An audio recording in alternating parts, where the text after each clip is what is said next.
Welcome, everyone. Thanks for showing up for this ISPS US webinar. And I'm really happy to have Mark Hayward here. He's somebody who's done both research and actual practice doing relating therapy with for voices. So he's actually using a perspective where you think of the voice as something outside of you and think about how to relate to it. Use that perspective to come up with creative ways to resolve distress that has to do with hearing voices. Now, I actually don't know that much about exactly what Mark does. So like you, I'm really looking forward to hearing about it, but I know it's some interesting work. So without further ado, Mark, why don't you tell us what's up with this approach? Great, thanks, Ron. Thanks for inviting me to share some of what I've learned with you. I've been working with people distressed by hearing voices for the past 20 years, primarily in a UK context, and I bring some of that experience and what I've learned to our webinar today. So I bring greetings from the sunny south coast of England, and the sun indeed was shining today.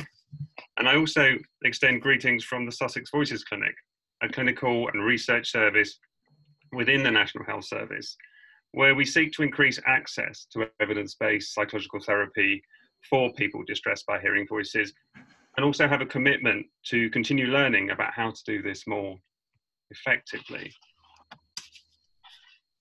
Within the Sussex Voices Clinic, we teach patients at least 3 ways to respond differently within these difficult relationships with voices. So we sometimes teach patients to turn away from voices, primarily through distraction techniques that are fine-tuned during a brief coping strategy enhancement therapy.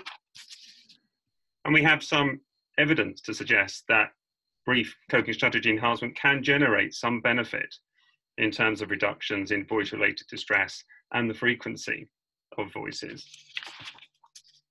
We also teach patients to turn towards and notice voices through the use of mindfulness-based techniques in a group approach that we developed with Paul Chadwick. And we have generated evidence within a randomized control trial to suggest that mindfulness-based interventions offered in groups can generate some initial benefit in terms of distress reduction and an increased sense of control, albeit these gains were not sustained over a 6-month follow-up period. We also teach our patients to turn towards and step into the relationship with voices through the use of assertiveness techniques. And this approach will be our focus today, but is by no means promoting itself as a one-size-fits-all approach or the only therapy in town. And on that note, I'd like to acknowledge the existence of at least 3 psychological therapies for voices, 3 relationally based therapies for voices, that are at varying stages of their development. So we've got the very well-publicised avatar therapy, developed by Julian Leff and colleagues at King's College London, now taken forward by Professor Tom Craig, a digitally enhanced relational therapy that facilitates dialogue with a visual representation of the patient's voice. There's also the Talking with Voices approach, developed by Dirk Kirstens and colleagues within the Hearing Voices movement, championed by colleagues such as Rufus May and Eleanor Longdon within the UK. And this therapy facilitates a live dialogue with voices. And Eleanor is currently running a small pilot trial of this therapy in Manchester. And then there's relating therapy, which uses traditional role plays to facilitate the practicing of assertive responses, both to voices and to other people with whom the patient might be in a difficult relationship. So we'll return later to the differences and similarities between these different approaches, but I'm really keen to offer a sense of these 3 therapies, at least these 3 therapies, having much in common and attempting to break new ground. My plan for this webinar will include an exploration of the theoretical and empirical foundations for relational therapies for voices, followed by an exploration of the components and practice of relating therapies. And as Ron suggested, I'm fortunate to have the opportunity to both research the voice hearing experience, but also practice some of these therapies. So I'm at the very center of the learning experience. And then, as we conclude, I will explore some of the outcomes we might expect from relating therapy. So I'd like to introduce the background to relational therapies by addressing a few questions. Firstly, do people have relationships with the voices that they hear? Back in the 1980s, Lorna Benjamin used the structural analysis of social behaviour to produce data suggesting that people did in fact have relationships with the voices that they heard. And this idea also seemed intuitive to Paul Chadwick and some of the other early pioneers within the CBT for psychosis field. We explored this issue within a qualitative study asking, voices, relationships, does this make any sense to you? And most of the hearers that we interviewed said, yes, there is a sense of to and fro relating with the voice. And personification within these relationships was considered helpful. But some hearers said, no, we don't have relationships with our voices, possibly reflecting the different way they experience their voices in comparison to their expectations of what relationships might and should be like. Quantitatively, we've used John Birchnell's relating theory to explore voices within relational frameworks. And we were particularly keen to look beyond power and see if any other relational dimensions were influential. And our findings consistently suggest that voices are perceived as dominant and intrusive, and the hearer responds by trying to withdraw. Trying to withdraw or turn away is an intuitive response to voices to what can be perceived as a threatening other. And these responses can sometimes be helpful in the short term, and we teach them to patients within the Voices Clinic, as I mentioned previously. However, our findings also consistently associate withdrawal with distress, suggesting that this response to voices might have limitations. And indeed, within the Voices Clinic, we only teach it as the beginning of a therapy process. In addition to seeking distance and withdrawing, a common response to voices is hostility. Again, it makes intuitive and instinctive sense. And Neil Thomas and colleagues used the structural analysis of social behaviour to explore reciprocal and complementary responding in hearers and found the strongest associations between voice hostility and hostile responses from the hearer, suggesting that hostile responses invite further hostility, an experience commonly reported by our patients. So there's a sense of these relational responses to voices, whilst instinctive in the presence of a threatening other, they might not reduce distress beyond the short term. A second question concerns the similarity of these relationships with voices with social relationships. And here we turn to the work of Max Birchwood and colleagues, who drew upon Paul Gilbert's social rank theory to explore relationships with voices. Their findings suggested that patients typically experience themselves as subordinated and powerless in relation to voices perceived as powerful. And this sense of subordination and powerlessness was also present within the hearer's social relationships, again, making intuitive sense. Furthermore, and really interestingly, subordination and powerless in relation to social others sets the stage, or as Max Birchwood put it when I heard him speak, is the carry-on luggage into the relationship with the voice, which is then appraised as dominant, powerful, and threatening, and the self is seen as a powerless subordinate. So there's some mirroring between how people relate to voices, how they relate to others in their social lives. So when we are exploring relationships with voices, we need to consider broader patterns of responding within difficult relationships, whether they be with seen or unseen others. So if people can have relationships with voices, and these relationships reflect broader patterns of relating, can these relationships become less negative? We collected data from non-clinical voice hearers to explore this issue, primarily people in the context of a spiritualist church community. And if we accept that scores on the voice and you are, if we accept the VAY as a measure of negative relating, this data from a small sample suggests that people can have less negative relationships with voices. And a qualitative exploration of a further sample of non-clinical hearers, again primarily from a spiritualist church context, gives us some idea about the characteristics of positive relationships with voices, a sense of getting to know voices, personifying the voice, getting closer, actively engaging with them, but doing it in a certain way, in a strong and assertive manner.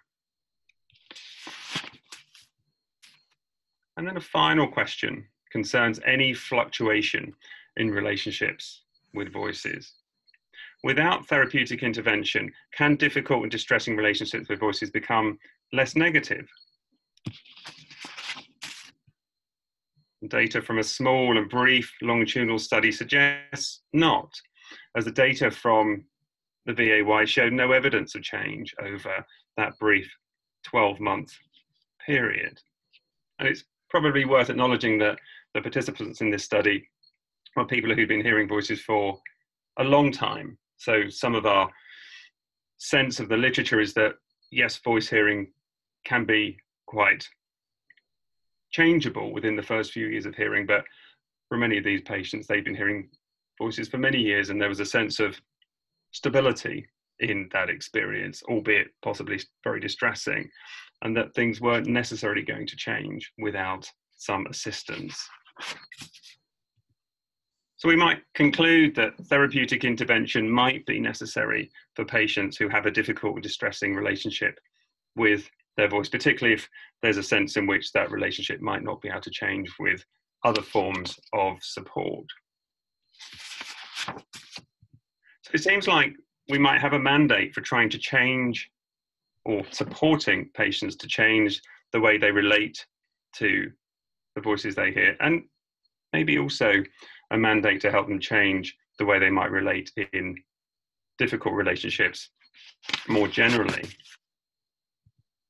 I'm just going to pause at this juncture and invite any questions, reflections, or curiosities on anything you might have heard about the theoretical and empirical foundations upon which we're attempting to build our relating therapy.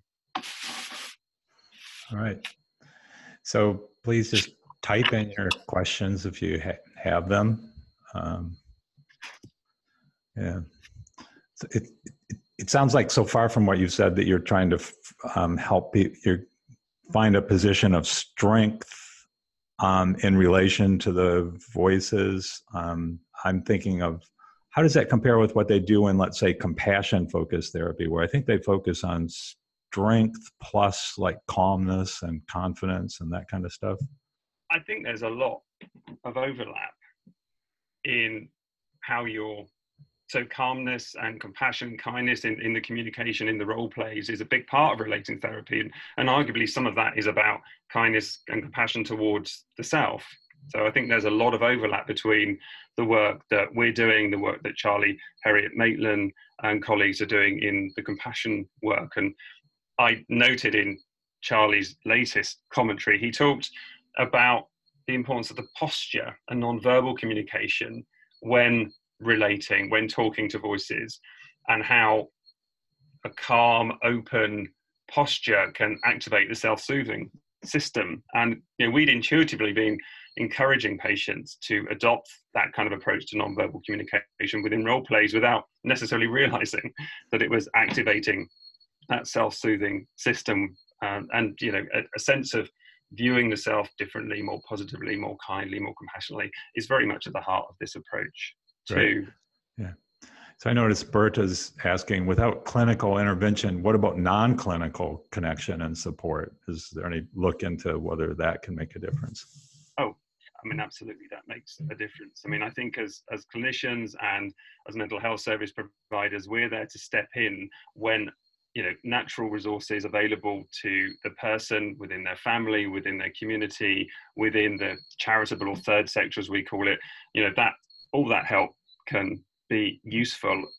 Absolutely. And within the Sussex Voices Clinic, we have a good relationship with the Hearing Voices movement locally, and indeed have just helped to kind of establish and secure funding for a community group, Hearing Voices Network group, and we have good relationships with those groups. So very much a sense that we're just part of a jigsaw of help within statutory services, and we don't want to duplicate or compete. We only want to kind of bolster and enhance what's already available to people, and working in a solution-focused approach, working with people's assets, both their own personal assets, their social assets, their community assets. I mean, that's all part of what we do. So we've got enough work to do without trying to compete and duplicate with resources that are available to people from other sources. So yeah, absolutely important. We're only a part of the jigsaw. All right. And so Tom's mentioning he's had some first episode clients for him, the change in relating happened without intervention, it looks like. And a lot of what helped was improving life situations where they felt more safe, more accepted, more self-accepting, less under threat. Absolutely. And our early intervention in psychosis services in the UK are all about helping young people in distress to stay connected, to become more connected to their community, to locally and socially available resources. And our sense is in the Sussex Voices Clinic that we haven't had a great deal of uptake from our EIP services. Most of our patients tend to come from our so-called adult services, where people have been struggling with their mental health for many years. So I think we might be a smaller piece of the jigsaw within early intervention in psychosis services, where I think resources tend to be more freely available. Maybe it's the part of the journey that people are on. They're still connected to their naturally available resources and social capital. And of course, the focus has to be on maintaining those connections. I think the people we tend to work with mostly in the Sussex Voices Clinic have become quite disconnected over time. And voices can often maintain that sense of disconnection and prevent people from moving forward in their recovery journey. And we can play a small part as part of an integrated care plan in helping address some of the ways in which the voices might be getting in the way. Yeah. Mary Beth is wondering whether the slides are going to be like available to those who registered. Would you want me to be able to make the slides for this presentation available to the people that registered? I'm more than happy to share.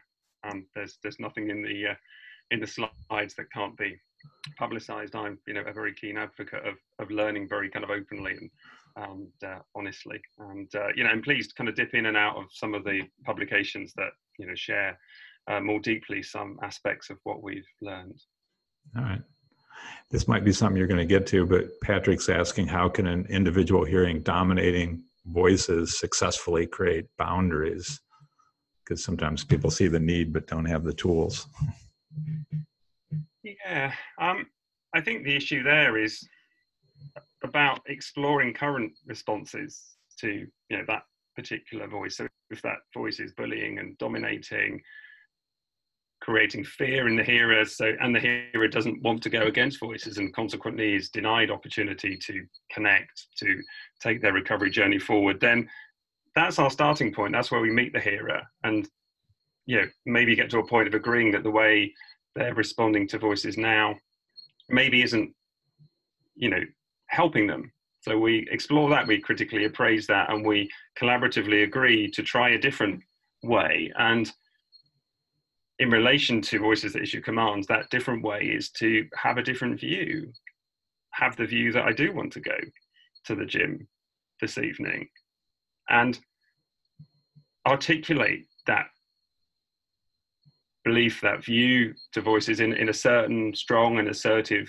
way, but at the same time draw upon evidence that might be available in the hearer's experience to suggest that voices can't always stop things happening. Voices can't always make bad things happen. They can't always carry through their threats. So I think it's become interesting for me that relating therapy over time has become more informed by what we might call, CBT type approaches, evidence gathering, inviting people to revisit their experience and reevaluate the assumptions they have about themselves, often very negative views of the self.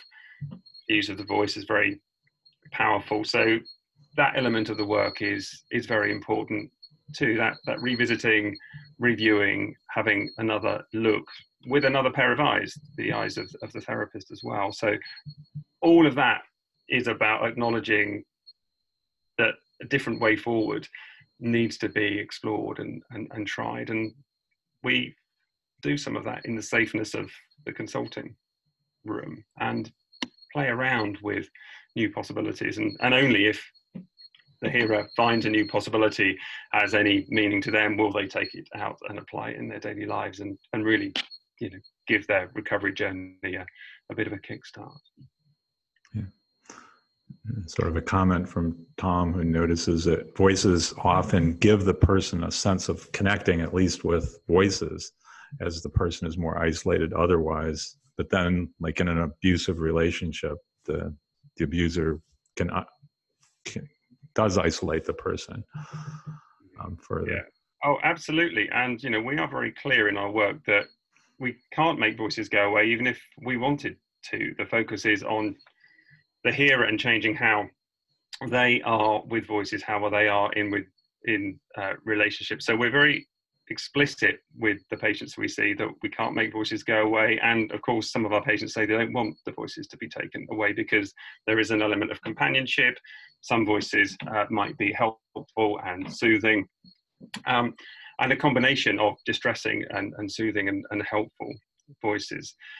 So that phrase connecting is really important, and I hope that relating therapy is to some extent about developing healthy interpersonal skills that will be useful and helpful in facilitating not only a different way of relating to voices, but a different way of relating to people, so that new relationships, better relationships socially might come about and support the ongoing recovery journey. Yeah. And Berta's asking, can you share more about your clinic, like how much continuity of clinical relationship is possible, given that most people have been in the system for quite a while?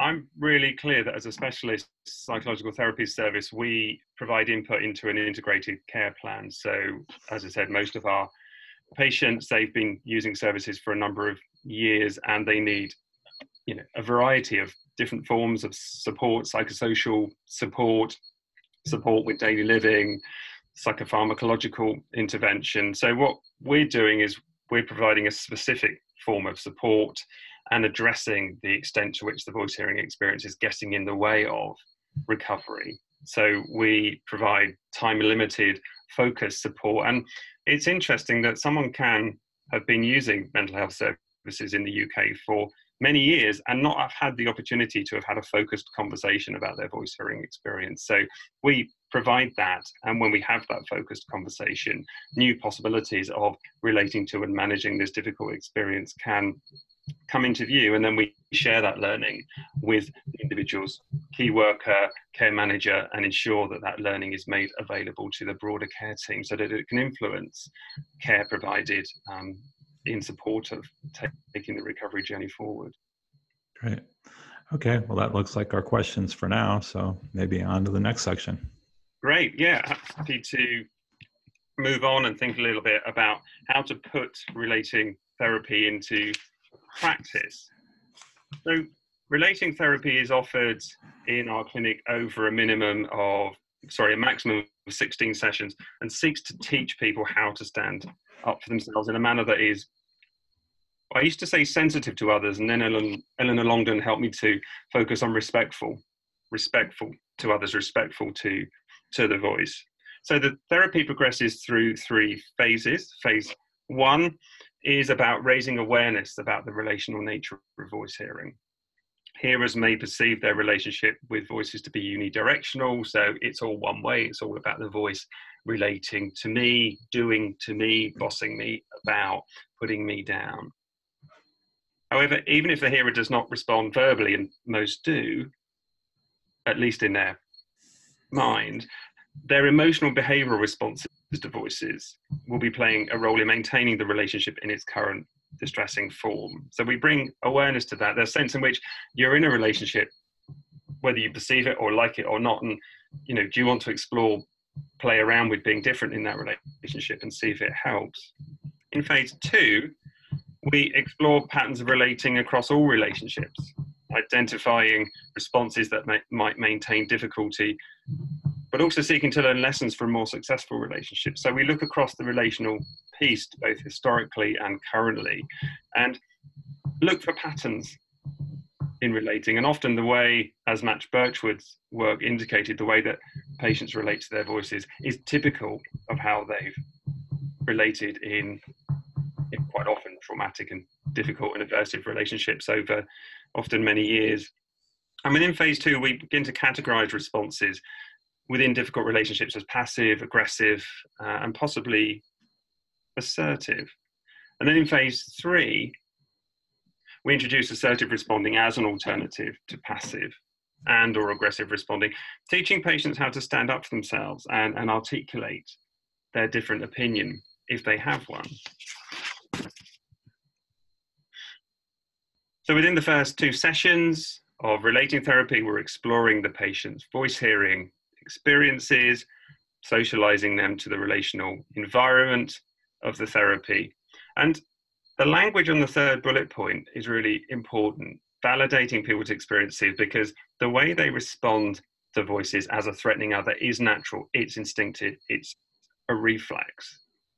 So there's that sense in which it makes complete sense how they're currently responding and maybe have responded over the years. And we really want to validate, acknowledge that as a completely understandable and instinctive response.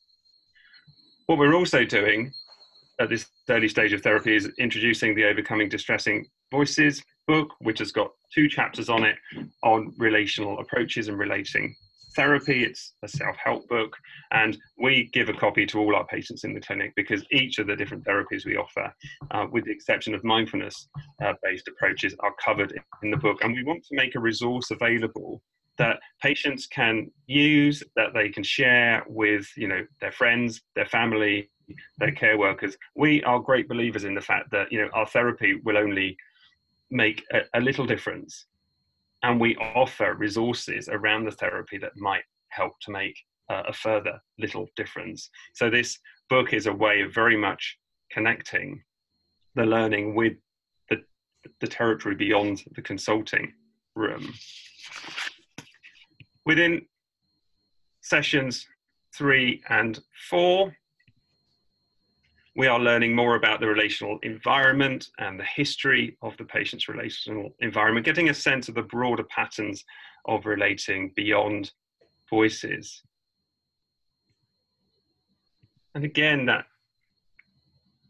language, natural and unnatural, natural responses to a threatening other, and then that possibility of behaving unnaturally, behaving assertively. I say to my patients, and I completely believe this, that very few people in our daily lives are genuinely assertive. It is a very unnatural way to relate. It takes effort, it takes skill, and we introduce these ideas of responding differently and assertively early in the therapy because we're going to need a lot of time to practice these ideas, to play around with them, to help them move away from being very unnatural to something that maybe is a little bit familiar.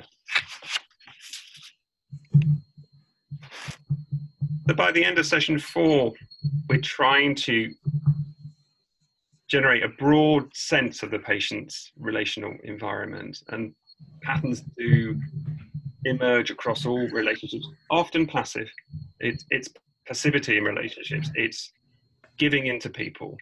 It's allowing themselves to be, not allowing themselves, that's the wrong word, but often being bullied and putting their own needs to one side and allowing the needs of others to be to the fore.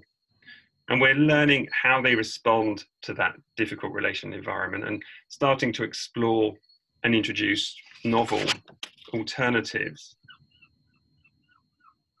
exploring all difficult relationships in terms of a tripartite categorization.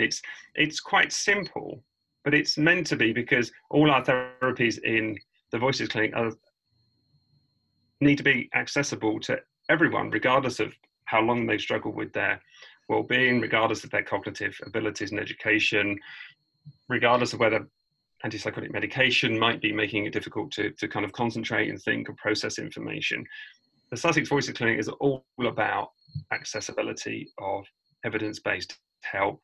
And I often talk to patients about fight and flight. Aggressive is that natural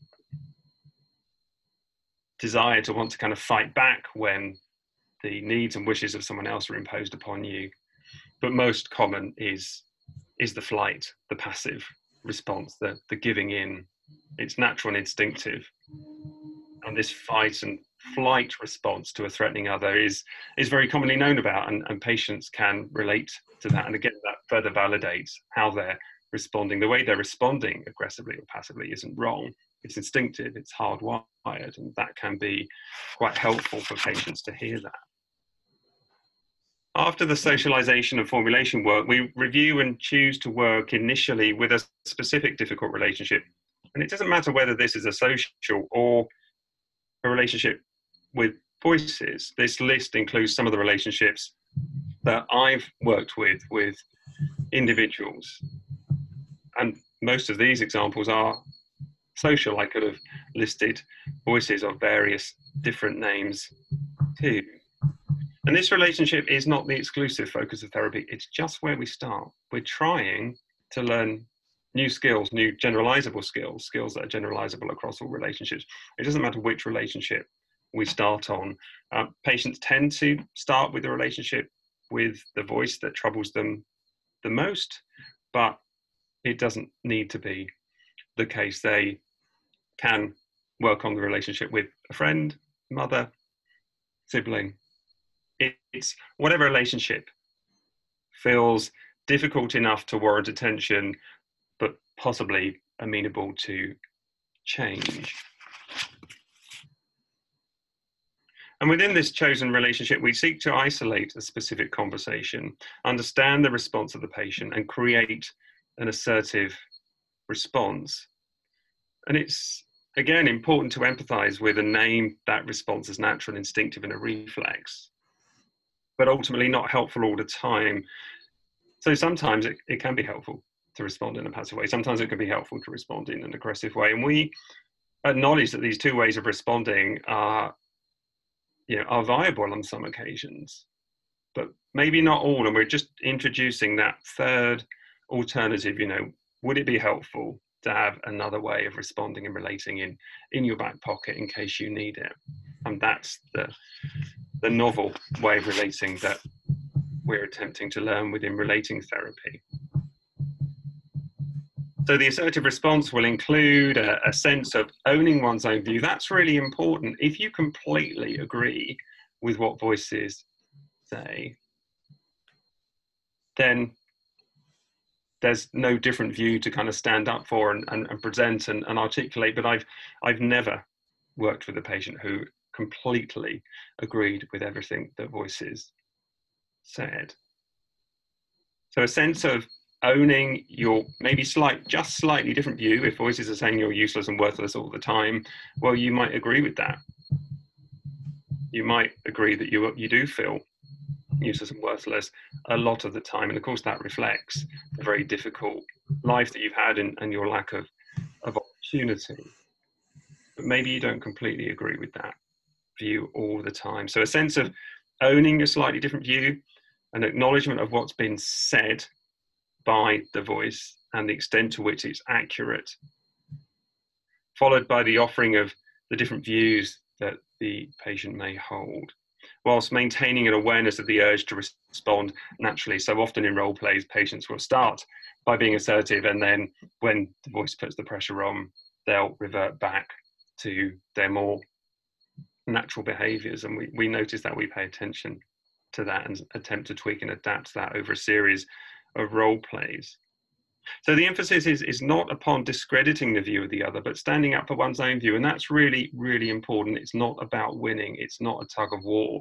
We often talk about voices and people you're in a difficult relationship with throwing you the rope and how you instinctively pick it up.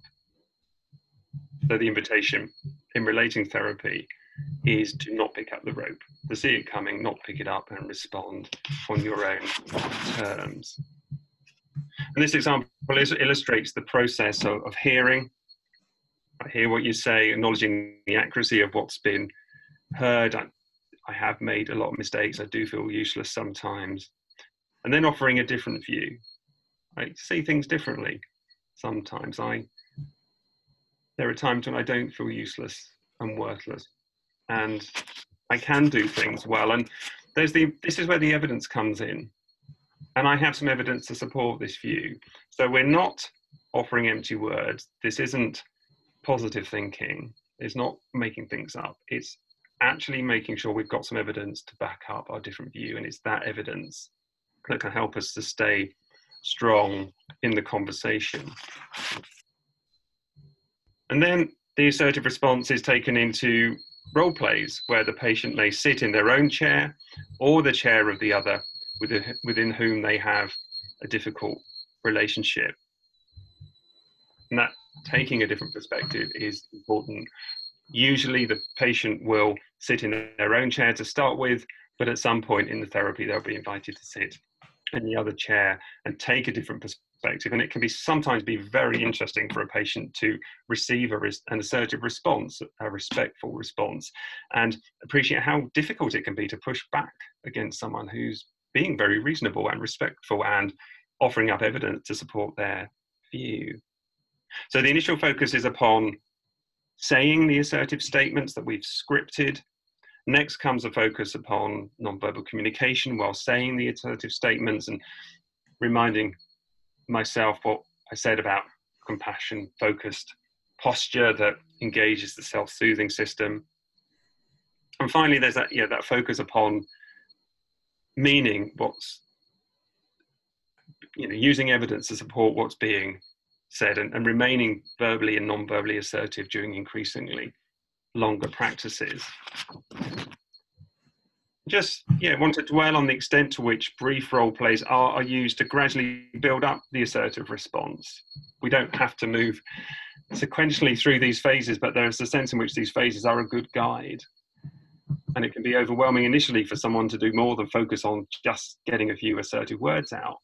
And certainly the patient I'm working with at the moment, after a couple of attempts at a role play, needed the words to be in front of her so that she had the chance to express these words and then have a different experience of herself. And that's really important. It's role play providing that opportunity to have a different experience of yourself. And you'll notice in phase 4, there's a focus there on ending the conversation on your terms. So having an exit strategy. Once you've presented your view, you've backed it up with evidence, you've represented it 2 or 3 times as voices or the other person tried to dismiss it. And then there's a sense of I've done that enough. And then intentionally trying to move away from the conversation, usually engaging in an activity that can take one's attention away from voices who just will keep going on. So there's a sense of knowing when you've got your point across and trying to move away from the conversation. I'd like to, if the sound works, offer an illustration of the use of role play within relating therapy by playing 2 audio clips. And I play these clips with Sheila's permission. That is her real name, and she prefers me to use it. And the first clip offers some context to the role play, and then the second clip will offer the role play and some reflection upon it. So without further ado, let me see if the audio does work. And please, if you can't hear it, let Ron know fairly swiftly and we can move on without it. Enough. What I want to do is in being assertive in response to that statement, mindful of what we said about you don't particularly want to have conversations about the past because you want to be an adult in the present. I wonder if your response is more about not accepting that invitation to talk about the past. And that's how you might stand up for yourself in this situation. Interesting, yeah. So there's something about voices saying you're a problem child. Yeah. And you saying something like, I kind of hear what you're saying. Yeah. There were difficulties in the past. I don't really want to keep going over them. I have said that I'm not the same person now as I was then when I lived there, because it was 36 years ago. I have actually used that as a way of saying, which is true, you know, that the person I am now is in a far more socially acceptable position than I would have been when I was younger, and mixing with people that weren't necessarily, well, certainly weren't the sort of people that I'd mix with now. I think that's an important point, is articulating how you're not a child anymore. Yeah. You're not living in the past, that you moved on, but in a sense not having to justify that. Yeah. Choosing not to have a conversation about the past is okay. It's how to articulate that in a manner that leaves the other person feeling okay. It sounds like you were able to hear that audio. I'm pleased about that. So Sheila doesn't want to have a conversation with the voice of her mother, and indeed her mother, about some of the aforementioned issues. Sheila wants to talk about different things and is invited to present that view. The next clip I will play is actually me being Sheila and responding assertively to the voice of Sheila's mother that is role played by her. And this clip goes straight into the role play. So the first voice you'll hear is Sheila's. She's being the voice of her mother, and she is already in the role play.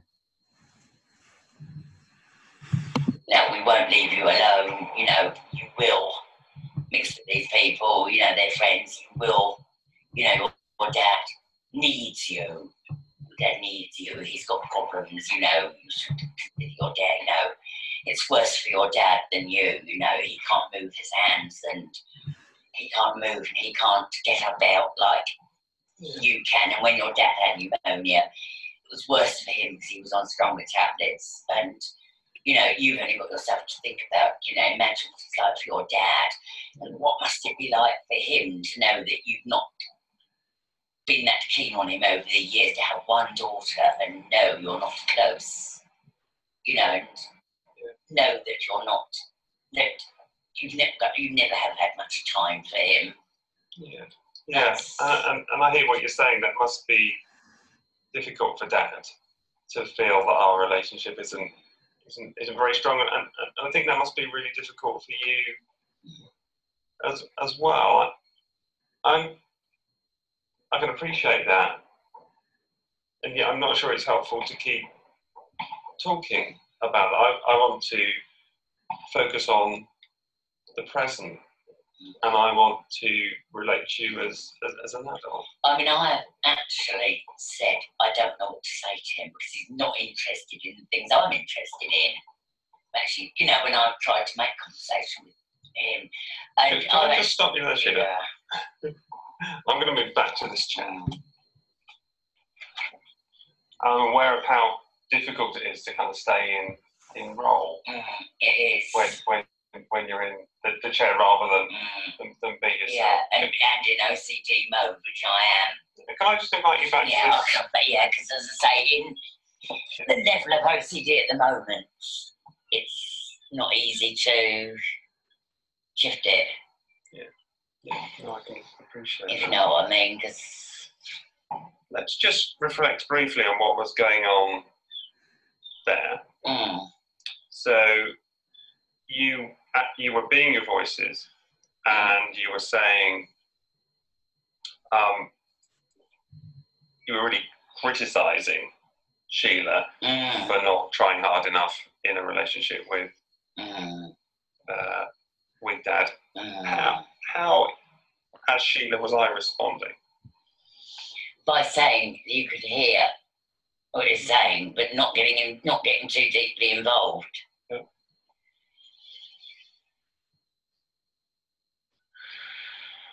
Not getting too deeply involved. Yeah, no, that's really perceptive of you to notice that. What was it like to hear that in that chair as voices?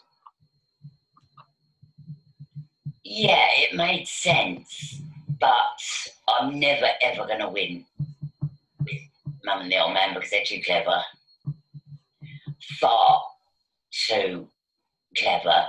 And also, and if I'm saying out of place, but whatever, you know, when I left home, the way it was done with the, you know, out, or we'll give you both another breakdown, that did something to me inside that's never mended, Mark. So whatever I might be on the surface, inside, that was, and if it sounds exaggerated, maybe that was a wound. Yeah. That, as I say, has never fully healed, Mark. And I've tried to be superficially, you know, to go, but deep down, that rejection, even though I can understand why it happened, yeah, but there was that still left its mark. Yeah, no, that's understandable. And I've tried as hard as I can not to let it have effect. Can I bring you back to something you just said, which feels really important? I'm never going to win. Is assertiveness about winning and losing? No. That point, that final point, feels really important. Being assertive isn't about winning, but intuitively and instinctively, people can feel that that's what they're trying to do. So we notice that in the role plays. We notice if there's that tendency to want to get into a tussle, to pick up the rope, to do to the view of the other what they want to do to our view, and we can notice that natural tendency and pay attention to it in subsequent role plays. I've previously been asked about how to maximize the safety of the role play, and I think slow and safe is what we talk about. Multiple role plays, 2, 3, 4 very brief role plays in a session, role plays starting around session 6, going through to kind of session 14. So lots and lots of opportunities. And when I was playing a different clip to therapists yesterday in supervision, they were noticing what a struggle it was for the patient to just express a few assertive words in their first role play or two. But over 3 role plays, they could hear how we were paying attention to what was getting in the way and trying to address that. And the next role play, the patient clearly was taking a very small half a step forward. So keeping the role plays safe is about taking time to set it up, thinking about who's sitting in what chair. And yeah, I do take a lot of time. I bring the third chair round, make it really clear what's going to happen, talk about how we end the role play. And then the movement of the therapist or the patient into a chair starts a role play, and then the movement of a therapist or patient out of the chair stops it. So we're really clear when we're in role, when we're not in role. And it's interesting, the therapist I was supervising yesterday said how off-putting it can be to them to have to do role play. And we talked about their anxieties and concerns about this learning opportunity, this experiential learning opportunity. And we talked about the language of practice and pretend being more helpful than the language of role play. And as I said earlier, keeping it brief. New material can be generated by a role play that might last literally 20 or 30 seconds with no more than a couple of exchanges. I want to emphasize the extent to which we're trying to teach us a skill that we want patients to adapt and take into their everyday lives. As I previously mentioned, I mean, learning that stays in the consulting room is not supportive of recovery journeys. And this particular patient, whose experience is depicted on the screen, experienced her voice no longer talking within therapy. So about session 8 or 9, her voice stopped, and the sense she made of this was that she was owning the negative feelings that the voice thrived upon. So she turned towards and was owning some very negative emotions she was experiencing day to day, and that seemed to cut off the oxygen supply of the voice. And then when she was anxious about the voice returning, so she is very anxious about the voice returning, she adapted the role play to speak directly in the mirror to her anxiety, thereby reducing the increase in negative emotion that might have led to the return of the voice. So I was really impressed how spontaneously she took the role play type of experience and brought it into her home and kept the learning alive, albeit her experience had finished because she was different. She was no longer talking to the voice. She was talking to her emotions. She was talking to herself, and she chose the mirror to do that. So a sense in which the skill we're teaching and the experience we're making available can be adaptable and taken outside of the consulting room. So I'll just pause there and offer another opportunity for you to offer any questions and curiosities to Ron, and I'll do my best to respond to them. Yeah, so go ahead and type those in. Meanwhile, I'll just ask a question. It sounds like sometimes you'll have maybe the person role play being the voice while you role play giving the assertive response early on. Is that right? And also, are people ever reluctant to play the role of the voice if you ask them to do that? Yes.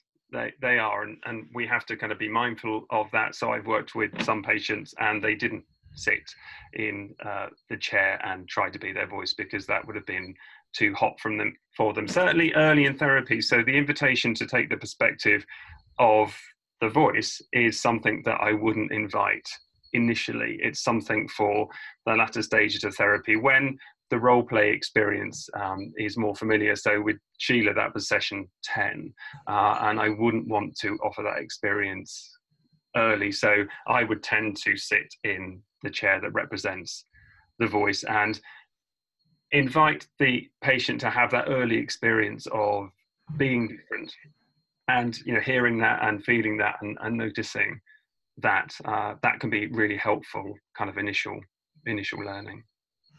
Yeah. So Mary Beth is asking if there's any published case study material using relating therapy. Yes, absolutely. And we're coming on to that section now. So we've, yes, there's a case series, there's a trial, and we've recently been funded for another trial. So we've got some momentum. We have to put these ideas under scrutiny and evaluate the extent to which they benefit patients in what ways, and what's helping that benefit to accrue, as it were. And I think all the relational therapies are curious about what is it that's actually changing to then facilitate a reduction in distress, which is what usually we're aiming for. I think there's real curiosity in the field, and I think Neil Thomas in Australia at the Melbourne Voices Clinic is very clear in his mind how important the exposure to the voice is, that sense of bringing the voice into the room, having the opportunity to be with it in a supported environment and be different with it. He believes that kind of exposure across the 3 relationally based therapies is fundamentally important. Yeah, this is a related question. What would be the best thing you'd suggest for people that aren't in the UK but want to learn more about how relating therapy works? What's the best source maybe of something for them to read or study?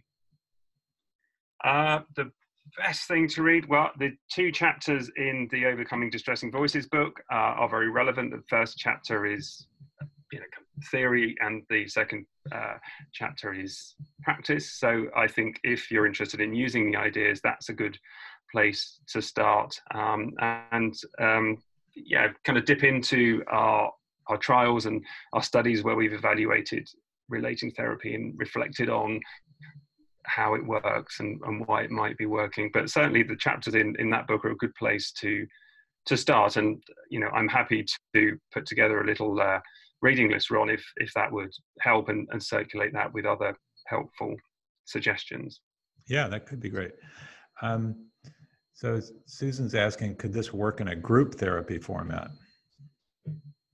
We're exploring that actually in Norway. So Bodil Krakvik and colleagues are running some groups within a pre-post open trial, and we're very curious about that.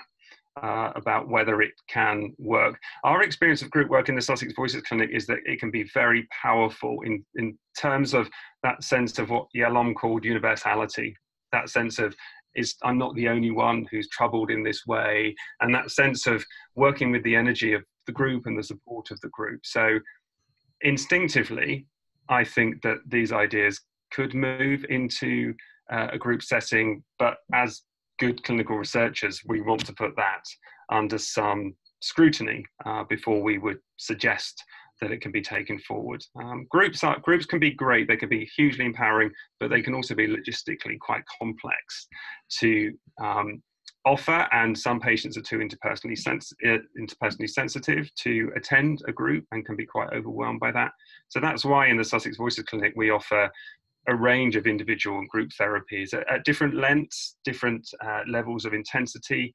Relating therapy is our longest therapy, and arguably it kind of potentially delves kind of deepest, but we're an inclusive service. We want everyone to be able to come into the Voices Clinic and take an evidence-based kind of package of therapy off the shelf, and hopefully it will help them in their journey moving forward. And yeah, group approaches maybe will become more prominent in the future if the evidence suggests that relating therapy in a group form is indeed helpful.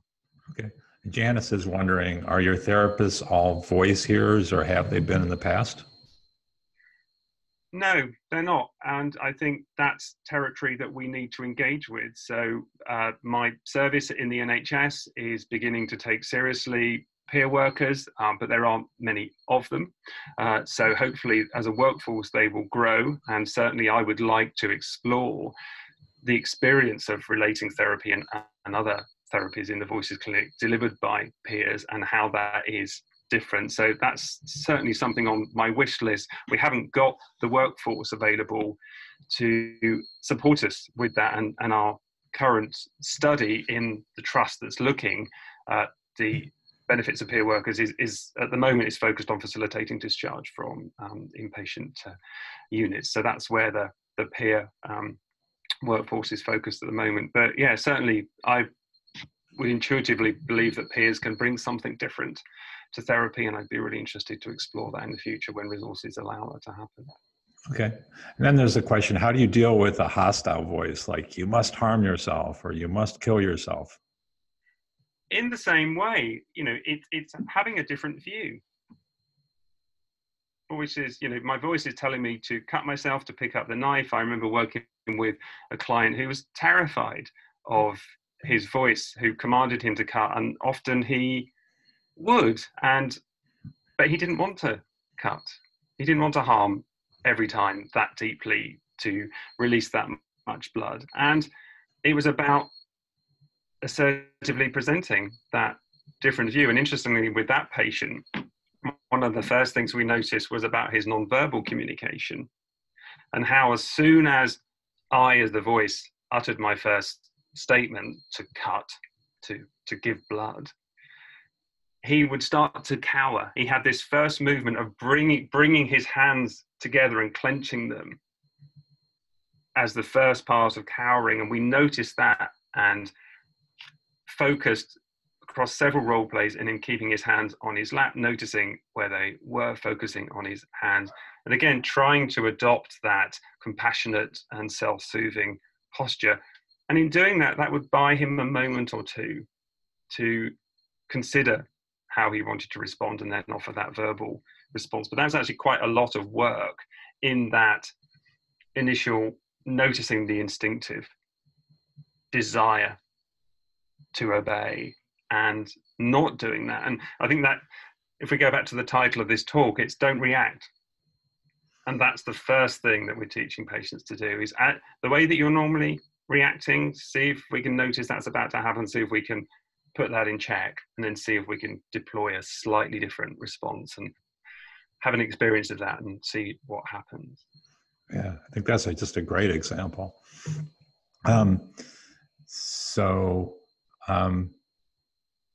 Let's see. Do you? I got. Just a second. There's a question about, do you work with family members or friends engaging in dialoguing with the voices? And Robin says, I find my husband has good success in talking to voices I perceive to be aspects of me that are upset or have problems, especially when they are hurt by the things he said to me in real life. We want to do more of that. I was only talking to a colleague in dementia services today. We were talking about how dementia patients who hear voices are often well supported by family members, and how do we explicitly bring them into the relational frame. So occasionally patients choose to bring a relative or a friend into therapy. It's unusual. Quite often our patients are quite often socially isolated and don't have many family members and friends available to support them. So it's available, but it rarely happens spontaneously, and I think we're going to have to reach out as a service and engage more with family and friends. And again, resources haven't allowed us to do that recently, but it was interesting talking to my colleague in dementia services, the sense in which the family were almost in every case there, available, willing, wanting to help make sense of their mum or their dad's voice hearing experience, and wanting to help them manage it. So I think there's an opportunity there.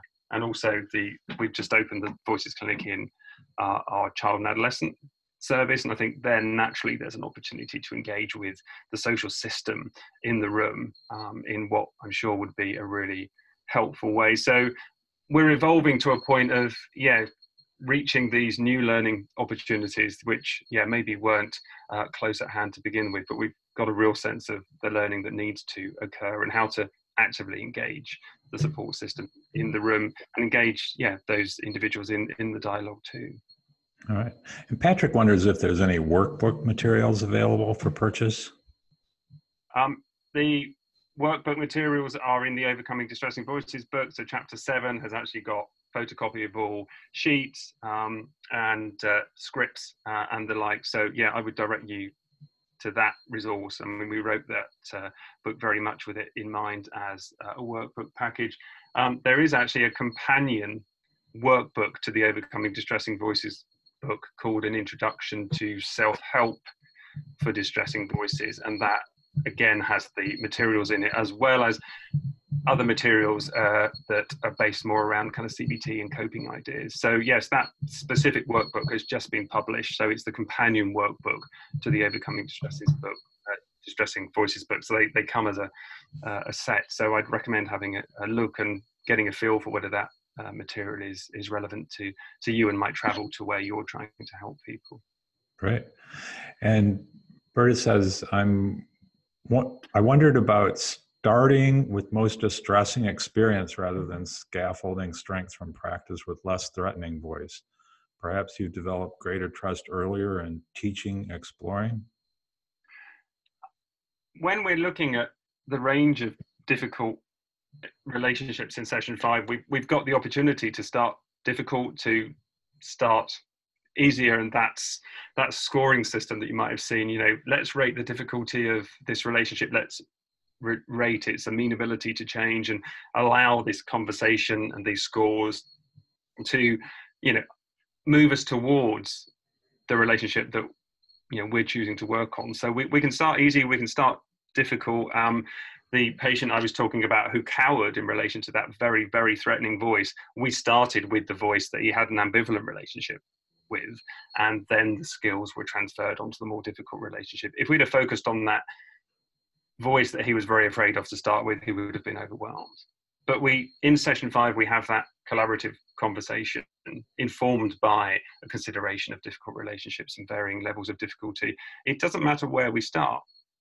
We don't have to stay in that place. We can move, and it's the skills that we're trying to experience and experience them to an extent that they might be generalized to other relationships outside of the therapy room, and so on and so forth. Mm-hmm. Tom wonders, what do you think of Ron Coleman's self-help book? Because he says it seems to connect with this greatly, or this seems to connect. From victim to victor. Ron's great. I was in Lille a couple of years ago, and Ron put me up on the stage, and I took part in one of his sculptures. I can't remember the specific role that I played in his social voice system, but it was fascinating work, and I love the way that Ron can kind of dramatically bring the world of his voice hearing experience to life in a really helpful way. So yeah, Ron, I think there's lots of parallels. I think what the Avatar team are doing, what the Hearing Voices movement are doing, what we're doing, I think they're three sides of the same triangle. I think we're all trying to create this opportunity to experience oneself differently, and we're just using slightly different techniques to create that experience. And Ron's are great, and obviously his personality and his lived experience offer his techniques in a way that leave us all in his wake. So it was a great experience to work with him in Lille. Yeah. So Berta wonders, since treatment as usual can reinforce compliance, which contrasts with assertiveness, does that present challenges when you're collaborating with the rest of the team? That's really interesting, isn't it? The power dynamic within mental health services, where one can often be deferent and acquiesce, particularly if one is detained under a section of the Mental Health Act. I recall a patient I worked with who we were working on the relationship with her most difficult voice. This was a very distressed woman. I remember her arriving one session with a very significant ligature mark on her neck. She was very distressed, very troubled. And she spoke of seeing her psychiatrist the next day. And she spoke of wanting to try and have a conversation with him about a reduction in medication, but she said that he wouldn't listen and he would dismiss what she said. So of course we used the role play in that session to experience being different with the psychiatrist, and she did take that experience, that scripts, into the conversation with him and had a different experience of him. So that's a nice example of the generalizability of these ways of relating into difficult relationships wherever they are. And of course, some of those difficult relationships are with the mental health service providers who are meant to be there to help. So that's just a nice example of that transferability in this instance to a psychiatrist with some good effect. All right. So Mary Beth asks, is the overall goal of relating therapy to help the client develop a sense of personal power in relation to the voices and assert their boundaries? And are there further goals or stages, like with the patient described on one side who ultimately integrated the voice as part of herself? I think where we're headed, of course, is defined by the individual, what they consider to be a good outcome. We're clear, as I said before, we can't make voices go away. I think what represents a good outcome is quite individualized. I think in the field, I think there's a lot of uncertainty. When we look at a group of people, what would represent a good outcome? Ultimately, well, I've got a slide that talks to this. Is it about the view of self? Ultimately, is it about viewing oneself as, having sufficient worth, having sufficient value to play an active role in relationship and have a view that might be different, and it's worth standing up for that. I think there's a hunch that some of this might come down to views of self-esteem, those kind of ideas, but the experience, the exposure to new ideas, new possibilities is part of that journey towards having the opportunity to see self a little bit differently. But the whole outcome debate, I think, is alive and kicking, and I've just had a PhD student start today who's going to spend the next 3 years of her life talking to patients and clinicians, examining the literature, looking at large secondary data sets and asking those questions. What have we been measuring by way of outcome? What should we be measuring? How can we take these ideas forward and more often capture meaningful change as it happens? Yeah. This is also an outcome-related question. Lucy wonders, do you find the voices people have generally go away with this therapy, or is it mainly for people to be able to manage them with more ease? It's managing. It's rare. So I've only worked with a couple of patients using relating therapy and their voices went away. For most people, I think one of the experiences people talk about is a sense of distance, a sense of voices are still around. Of course, they're still saying, you know, many of the nasty things they say, but it's, I think that proximal issue is quite interesting because that's where my curiosity started. But just that sense that voices are not so intrusive, not so close, not so present and in your face, for want of a better expression. And yeah, a number of patients have mentioned that, but no, only a couple of patients whose voices have stopped. And for one of them, I know that their voices came back again. All right. Well, that's the questions we have for right now. So I guess you've got another section. Yeah, just a brief section on outcomes. So thank you for those questions and curiosities. They're really stimulating and they're helping me appreciate what we've got to learn going forward. So relating therapy was evaluated within a small case series 10 years ago now and was found to be acceptable to the patients. That's what we were interested in the first instance. So the patients and other stakeholders, was this different way of being with voices acceptable? And the suggestion was yes, it is acceptable and there's some intuitive appeal to the therapy. We were then encouraged by these findings and we sought and were awarded funding by the British Academy to conduct a pilot randomized controlled trial with voice distress, reduction in voice distress being the primary outcome. And we were very upfront about this. We were one of the first kind of research groups to really push forward the idea that distress reduction is what maybe we should be trying to change, and syncing that with the patient voice in that respect. Our sample in this small trial was typical of a voice hearing patient group, albeit with a variety of diagnoses. So within the Sussex Voices Clinic, we are only diagnosis specific when funders require us to be. When left to our own devices, we work transdiagnostically. And as I've already mentioned, we are exploring the possibility of working with voice hearers in dementia services. We already work with children. We've got a significant study looking at voice hearing in the context of borderline personality disorder. So that range of diagnoses is to some extent reflected in this sample, who were middle-aged, had been hearing voices for many years, and were typically unemployed and had limited social capital. So quite a representative group of participants, half of whom received relating therapy over up to 16 sessions, and they were assessed before therapy started, after therapy, and 5 months later, and comparisons were made with a usual care group. And this consult indicates good levels of retention. So 13 of the 14 patients in the intervention arm were classed as therapy completers. Arguably, the aim of relating therapy is to modify the relating of the patient so that their relating becomes less negative. And such reductions were evident for social relating, as measured by the person's relating to others questionnaire, and were also evident for voice relating, as measured by the VAY, with changes seemingly maintained at follow-up.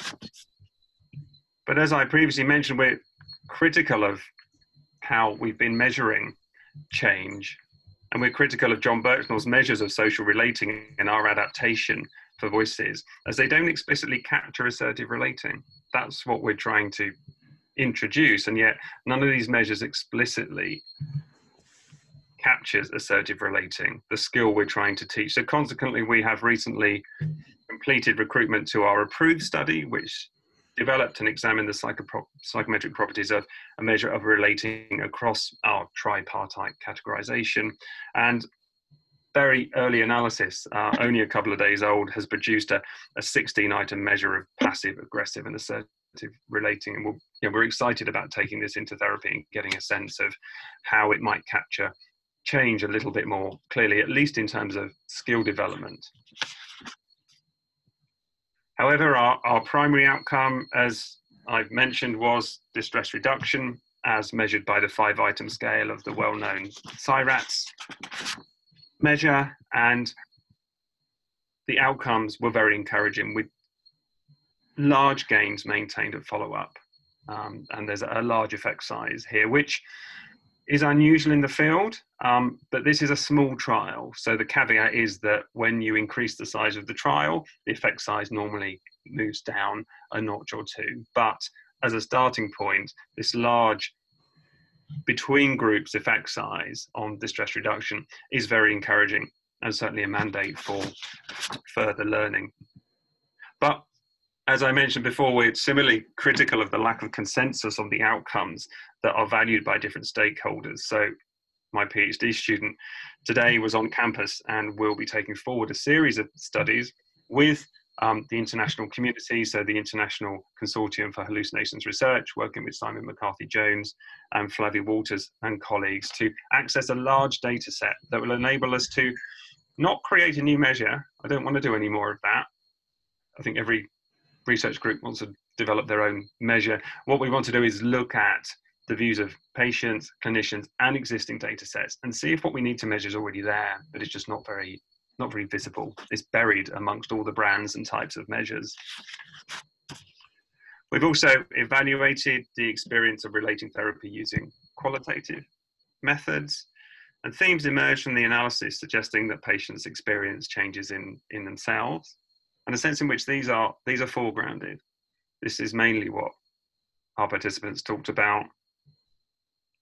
They did talk about changes in voices too, not voices going away, but maybe being a little bit different in what they're saying or how they're saying, but not a huge amount of change in that respect. And there was lots of reflection on the role plays. A sense of, yeah, difficult but necessary. I had a sense that the participants really felt that the role plays were the main event in therapy. They were a really important part of the change process. I'd just like to briefly explore the learning experience by one of our patients within the Sussex Voices Clinic. So this Jude wasn't a participant in the trial. They were someone that I offered relating therapy to in the clinic. And they heard a dominant female voice like my mum and a group of male voices, and actually received a brief version of relating therapy. And Jude talked about the changes in themselves. That was Jude's primary kind of reflection when she was looking back over therapy. And a sense of themselves being the one who was changing, becoming more assertive and confident as a consequence. And I think that's a reminder of something that I'm often saying to patients in therapy. It's about you. This is about you changing. It's about you having some influence and control over you, because you can't control voices. You can't control other people. You can just be different in the relationship and see what happens next. And that's very much the invitation, is focus on what's amenable to your control, which is the way you're relating. Tweak and adapt that. See what happens. Changes in the voice seem to be restricted to the frequency and perceived power rather than any changes in the content of utterances. So a subtlety to change in that respect, but no great change in voices. And some patients don't report any change in voices at all, but reflect upon changes they've experienced in themselves and how they see themselves. And then Jude's reflections on the role play speak to the versatility of this experiential learning opportunity and the value of taking different perspectives. And as I mentioned earlier, that sense of, wow, it's really difficult to be nasty to someone who's speaking assertively to you, because they are being reasonable, they are backing up what they say, they are being respectful. And I remember working with another patient who just had one experience of being the voice of his soon-to-be divorced wife, and it was so powerful that, you know, he took that experience away, and it really inspired him to be assertive, because he had a sense of how receiving assertiveness was, you know, such a kind of novel but helpful experience. Jude's reflections cast some light on the processes of change that might be at work in relating therapy, and maybe the other relationally based therapies too. A sense of the hearer changing their responses to voices, having the opportunity to view themselves from a different and maybe more positive perspective that can influence self-esteem. So a sense in which it's at the bottom of the diagram, maybe where change is happening, change in the way I respond, and then having the opportunity to see and experience myself differently. And then if I have a different view of myself, a less negative view, then maybe the negativity and negative comments of voices penetrate less deeply. And I think that's really, really important to acknowledge. The impact of voices might be different, even though they are very much the same. And the impact of voices might be different because of changes in me. My final slides consider the similarities and differences between relating therapy and the other relationally based therapies for distressing voices. I would suggest that relating therapy has much in common with the other therapies. All draw upon a formulation of interpersonal difficulties.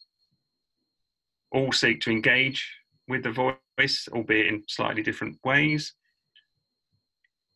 All need to clarify the mechanisms they are targeting, the mechanisms that can generate distress reduction. But to date, only relating therapy has used distress reduction as a primary outcome, and only relating therapy is being delivered, to my knowledge, in routine clinical practice, which of course is where the patients are and where the difference needs to be made. I have drawn further comparisons in a letter to the Lancet Psychiatrist, where I expressed curiosity about the breadth of relationships that need to be considered by relationally based therapies. So again, relating therapy is uniquely focused on changing relating per se, not just to the voice. And also the added value of a visual depiction of the voice. Is that necessary to facilitate change? And Neil Thomas in Australia has just got myself and the Avatar team together to start to express some curiosity about how much difference digital enhancement, how much difference the face, the avatar makes to therapy, or is the use of traditional accessible role plays in relating therapy enough to facilitate a sufficient amount of change? So there's real curiosity in the field, and it's great that we're collaborating across our different kind of brands of therapy to get to the nub of what's happening here, and then we can make that nub more widely available beyond the brands. My final reflection within the Lancet letter considered or concerned the differing emotional intensity of these varying therapies, and in an ideal service where resources were in abundance, we could match the level of intensity to the preference of the patient. So there is a sense that I think voice dialogue work, talking online with the voice, live as it were, can be a little bit too hot for some patients. I think it can be too hot for a lot of therapists.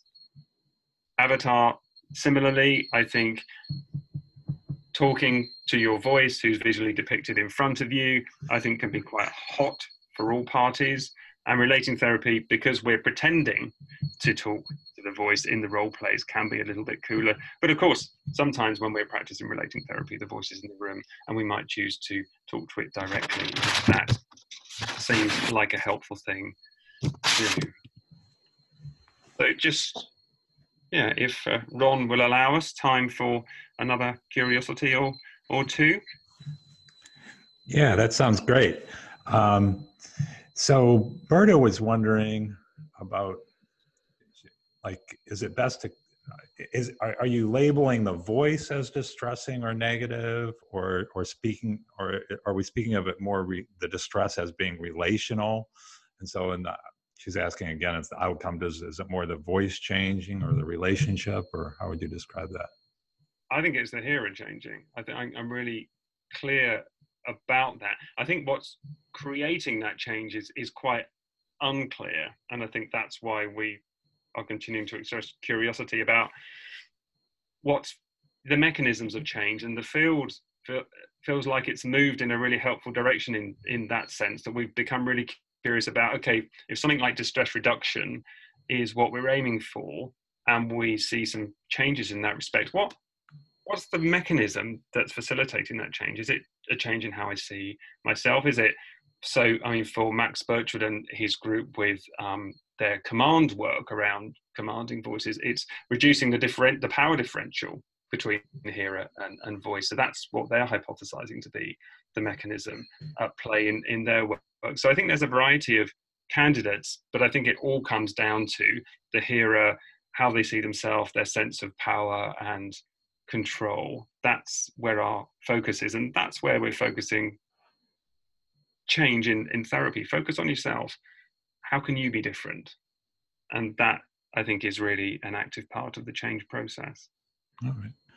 Yeah, so I encourage people, if you have questions, to type them in there. One question I would have is, like, what do you see as different if the person has a really firm belief that the voice is coming from a hostile entity outside? Like, a lot of people now have this belief that remote neural monitoring and the government has all these things that they're doing to create persecutory voices, and so that's their belief about the voices. Is there anything that you can say about how the work changes if the person has beliefs like that? Yeah, I mean, I think it's changing the response. The curiosity is, okay, so if you've got a chip inside your mind, or I mean, the patient I'm working with at the moment, she has her demons, which instigate this contraption in her mind, which lower her mood. What we're looking at is, when the demons are around, when that contraption is activated, when the chip is active, when you have a sense of being under surveillance, how do you respond to that? It's very much about the response. And if you are experiencing a very negative emotional state, how do you notice that? How do you respond to that changing emotional state? Is there anything you can do to kind of modify it? So it's that initial noticing, and that is interesting. It comes back to the mindfulness work that we've developed with Paul Chadwick. And interestingly, in Norway, where they are developing relating therapy groups, they explicitly put a mindfulness practice in the group to facilitate that intentional act of noticing what's happening, what's about to happen, and then possibly choosing to respond differently. So it's very much about the response. All right. Well, I'm not seeing more questions, and well, I'm going to take the liberty, if I might, Ron, of just sharing my final slide, which is a poem from Sheila about her experience of relating therapy. So I'd like her to have the last word from me.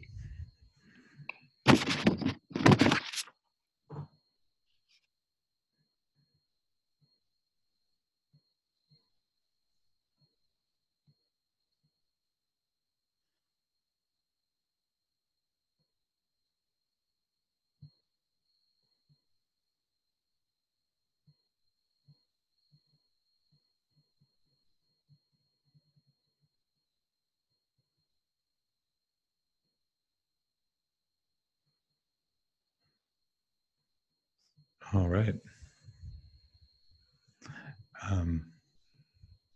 So did you want to end it there, or do you want to take one more question? I see one more question. I'm happy to take a further question. Right. I've got nothing more to add to the presentation.